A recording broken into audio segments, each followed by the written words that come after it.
പ്രതീക്ഷ കുറഞ്ഞ അവസരങ്ങളിൽ അമ്മയിൽ നിന്ന് ഞാൻ പഠിച്ച വലിയൊരു പാഠമാണ്. ജപമാലയാണ് ശരണം, മാതാവിൽ ശരണം പ്രാപിക്കുക. ഞാനെപ്പോഴും പോക്കറ്റിലൊരു ജപമാല കൊണ്ട് നടക്കും. ഞാൻ ജപമാല ഇഞ്ഞ് പുറത്തെടുത്തു, എന്നിട്ട് ജീപ്പിൻ്റെ ബോണറ്റിലോട്ട് കയറി അവിടെ ഇരുന്ന് ജപമാല അർപ്പിക്കാൻ തുടങ്ങി. അപ്പോൾ ഈ മാക്കൂട്ടം മാർച്ചിന് വന്നിട്ടുള്ള ജനക്കൂട്ടത്തിൽ ഒരു 70% കത്തോലിക്കരായ കുടിയേറ്റ കർഷകരാണ്.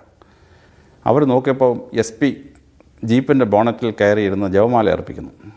അവർ അവിടെയുള്ള പോലീസ് ഉദ്യോഗസ്ഥന്മാർ ചോദിച്ചു, എന്താണ് ഈ SP ജപമാല അർപ്പിക്കുന്നത്?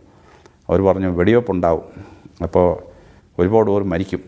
ഇവിടെ സിറ്റുവേഷൻ കണ്ടില്ലേ, അങ്ങ് പുറകോട്ട് ഓടാൻ പറ്റിയില്ല, സൈഡിലോട്ട് ഓടാൻ പറ്റിയില്ല, താഴെ ആറുമാണ്. അതുകൊണ്ട് അദ്ദേഹം ഈ വെടിവെപ്പ് ഒഴിവാക്കാൻ വേണ്ടി പ്രാർത്ഥിക്കുകയാണ് എന്നതാണ്. ഒരു SP വെടിവെപ്പ് ഒഴിവാക്കാൻ വേണ്ടി പ്രാർത്ഥിക്കുന്നുവെന്ന് ആ ജനക്കൂട്ടത്തിന് തോന്നിയപ്പോൾ അവരുടെ നേതാക്കന്മാർ വന്നിട്ട് പോലീസുകാരോട് പറഞ്ഞു, ഞങ്ങൾ കീഴടങ്ങാം, അറസ്റ്റ് ചെയ്ത് നീക്കിയാൽ മതി എന്ന് പറഞ്ഞു.